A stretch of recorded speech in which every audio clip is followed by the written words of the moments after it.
I met a gypsy. How was being teammates with Kenny? Because that was one of the rare times in the sport where like two of the top dudes were side by side and like long histories with KTM. And I'm sure it would have been different because he had like the whole Euro KTM thing. So there's like probably a whole different dynamic there. Yeah, we got along. Like there was respect there. Definitely there was moments of like, hey, like we're competitors and we aren't going to talk as much and this and that. It's just what it was. But there's always that level of respect, and he was nice. It was hard to accept for sure. I'm supposed to be the guy. He's coming in. And if we're honest, KTM's been looking to me to not just win outdoors, but they want the Supercross championship, you know? And so it's like, now it's like you have this threat, but it's like, okay, it's what it is. Ryan, you just got to go do your job. And he edged me out, and that was hard. He didn't stay at KTM though. He ended up going to RCH. But it definitely didn't help with my relationship, how things were going with KTM at that time. So that was about like the tougher time at KTM. Yeah, because we had 12, didn't get it right. We won the outdoors, but like we wanted the Supercross, and it was a good year. But then 13, that was a really big struggle, just all year long. Was it bike mostly? A little bit of bike myself. I mean, just I can't blame it all on the bike. I mean, for sure, we were trying to find the setup and just dealing with stuff we couldn't. It was harshness and then in 14, that's when Jim Anderson came on, and with the suspension, he really helped us get us dialed in, and I think we were really competitive. You know, that year we had a little bit to go yet, but big progress, and so. I mean, I had been coming up short, and then Kenny leaving, and it was just like, even in renewing my deal with KTM, it was like, I think it was starting to get to the point like, can we don't know if you're the guy to do it anymore, you know, and that was hard, you know, and rightfully so, because we're not getting the job done, you know, and then now you got a younger guy coming in, so there was just all these things that stemmed from that. It's so dynamic, isn't it? Like there's just so many pieces and like moving parts at play that, you know, a lot of people, they just don't see that behind the scenes. Like people probably never thought the KTM doubted that you were the guy, you know? Yeah, no, but it's racing. I mean, it's performance, and it's what it is, you know, you're expected to win. I mean, we have friendships and relationships, but we know the goal. Yeah. So if you're not doing the job, then we can't pay you for nothing. We don't not pay you as much or something. So. Anyway, but so his retirement was definitely a little bit of surprise. I was around Kenny a little bit that time, and how did you feel about, like, were you in his head? Was he in your head? Like, did you feel like there was any of that going on? I think we wanted to be the better of the teammates. And it was just more competitive. I don't think Kenny had games. I think Kenny's more of jokester at times and funny, and he'd throw little cracks in here and there, but it wasn't ever anything head game wise. No. Yeah, because I get the feeling that you were harder on him. You were hard for him to deal with than maybe you would have thought.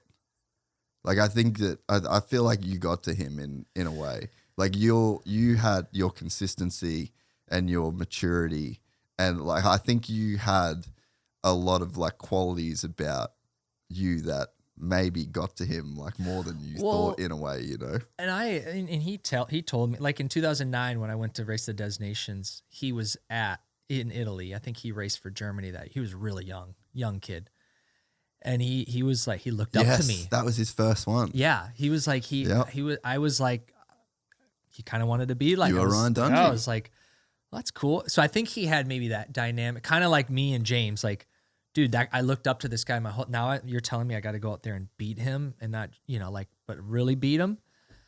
That was probably a little different. So I think for him maybe there was a little bit of that, but there was one moment, I forget, it was we were at the test track, and it was going into the 13-14 season, and I had put on a little weight. not that I put on a lot of weight, but I had a little bit extra on me. And we were at the test track. And he's like, put on a little weight there, fatty, you know?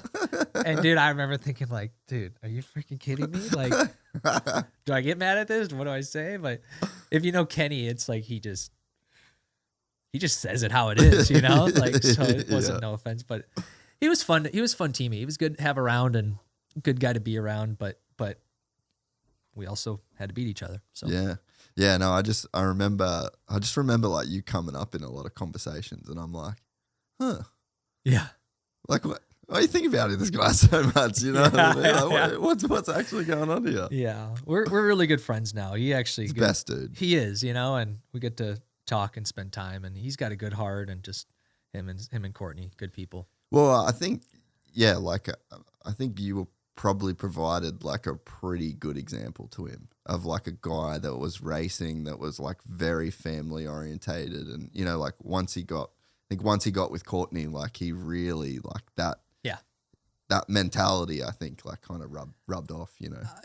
He started coming on strong for sure. And he's still going at it, which is cool to see too.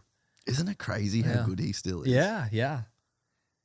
I remember when I was in 2010 and he was 15, I think his first GP win was 15, you know, but he's been at it for a long time, which is cool. He's good guy. Must have been hard to be again at like test tracks and stuff, and you're the Terminator doing the laps, just business bit, and then he would just be fucking around. Yeah. And like, I mean, you remember the glamour strip we did in like 15? Yeah, I want to say you were there. Yeah, that's right. Yeah. And you know, you guys come in and Kenny is just sending shit. And like, I just looked at you looking at him and I'm just like, bro, like, how does this feel right now for Dunge to just be like fish out of water? I don't think you'd ever been in the dunes like that. No. Kenny's just, just wheeling. And I'm just like, oh my God, this is wild. Yeah. No, we flew over there in the helicopter. That was as much time as we spent like together.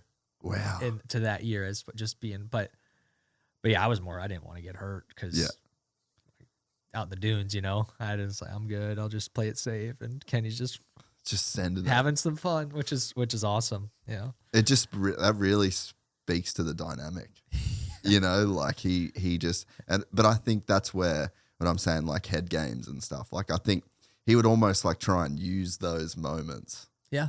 To be like, look how much better I am than you on a dirt bike. Yeah, he wasn't saying it, but he was saying it, you know? You hit it on the nail. He was good at like, without saying it, like I'm here, but I'm not saying it, but I'm saying it. Yeah. Watch this. Watch. Yeah. He had those moments, or like he'd come up one time and like, track's kind of easy, huh? And I'm like, now I know you're messing with me, dude. Oh, that's so good. Anyway, no, it's good. Good racing. Dude, the James thing, like there was one thing I said in the first podcast actually, but when you look at your career, the only gnarly dude you didn't race was Ricky. Yeah. From the modern era. Yeah. Like that's the cutoff, right? You didn't race Ricky Carmichael. You raced James Stewart, you raced Chad Reed, you raced Ryan Villapoto, you raced Ken Roczen, you raced Eli Tomac, you raced everybody. Yeah. Yeah, we had a long list of guys. It was just like that mesh, right? So you had some dude at the end, some dude at the start, one guy in his prime, you know, a couple guys in their prime. Like, you just faced everyone, dude. Yeah, it's crazy to think about how many riders you can go up against in 10, 11 years and every championship being different, mostly a different rider each time. If you enjoyed this content, please like and subscribe. And to listen to the full 3-hour podcast, search Gypsy Tales in your favorite podcast platform or click the link in the description below. Gypsy Gang.